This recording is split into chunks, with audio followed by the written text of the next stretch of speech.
Alrighty everybody, so fun fact, I was able to get all of the brake lines freed. So as you can see, I disassembled all the brake lines, and the key to this all is the parts washer.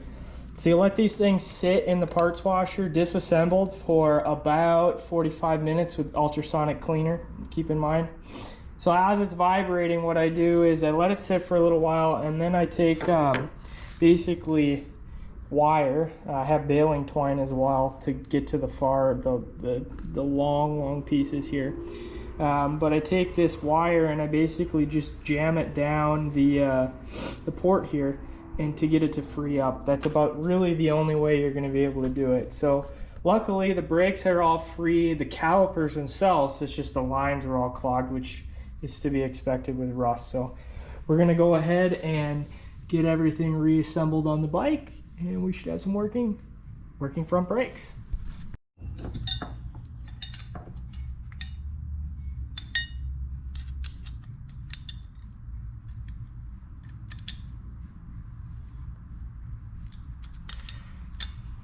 That all tightened up. Dust cap back over everything. Eat it all on there. Boom. And comes a little squishy. Feed that on there until it gets to right here.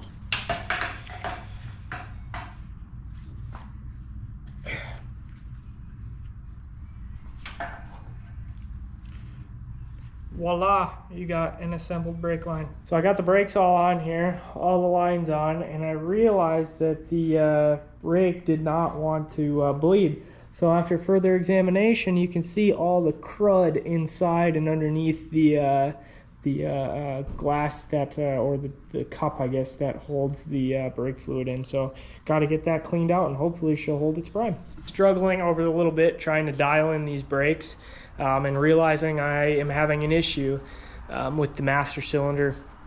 Like I said, I've been just really struggling with it. So the master cylinder itself will not bleed any oil out of it into the lines. So what I actually figured out was happening is pretty interesting. So it's hard to see, but I'm going to grab a light and see if you can see it. The oil there, it's even harder to see with the light.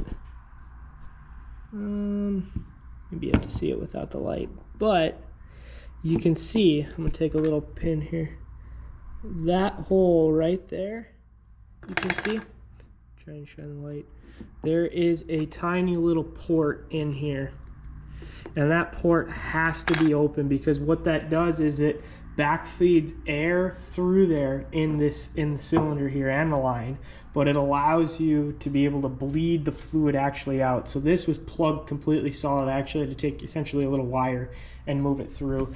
So hopefully all positive things. I think the brakes will work now.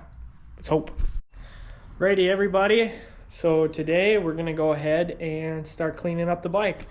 We're gonna start getting all the motor shined up. I put a few rags in there so we can wipe things up, try and get the frame, the wheels, fenders, etc. Hopefully this thing will shine up really nice. We continue to let the tank brew up here. Unfortunately, this tank is pretty much roached, but what can you do, right? Send it out, get it repainted. But other than that, that's what we're gonna do today. So also, apologies for the lack of video content recently. I had a family member pass away that takes precedent over everything else that I do here. So yeah, so let's get to cleaning. Righty, so I went around and kind of got the initial start of the clean. Can't get it perfect. Obviously there is going to be rust. This bike is very old. But I do got a lot of good things coming up my sleeve, kind of just like I said, just getting kind of the preliminary done. And again, it's not perfect. It's kind of hard to see, but there's still pitting and all of that sort of thing on it. But for a, basically 50-year-old motorcycle, I'd say it's a pretty good survivor, other than the tank, as we have noted. It is a little bit of pipe cleaning day. This is a little before, and we'll get an after here as we go. And that is a little bit of the after. of see, clean them up a bit. Now, there is still a little pitting on the chrome, which kind of sucks, but it's the best that I could get them to look from essentially looking like that. So, on to more rust removal. Ugh.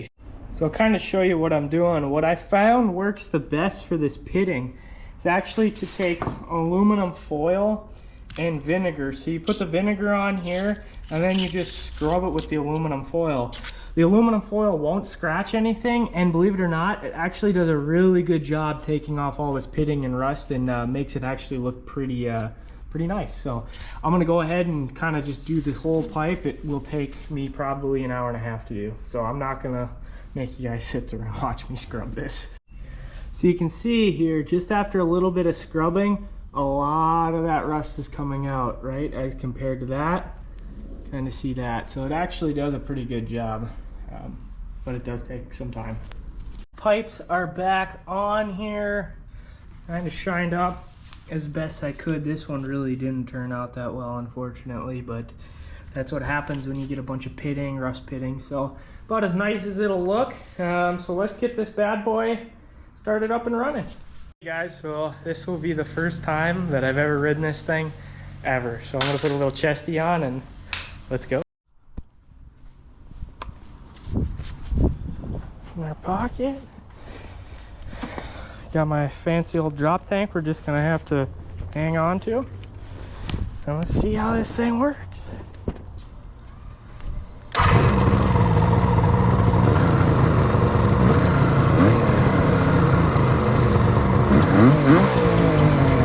Want to see it first?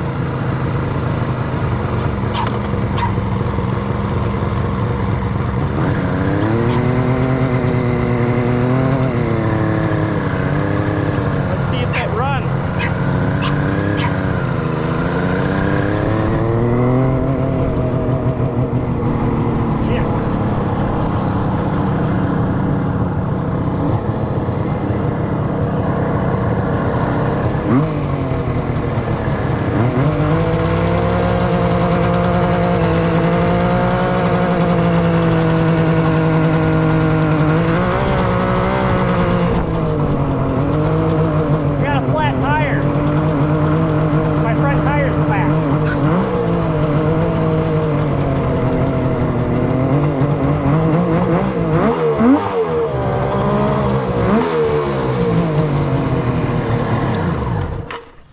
Flat tire.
Well, it works.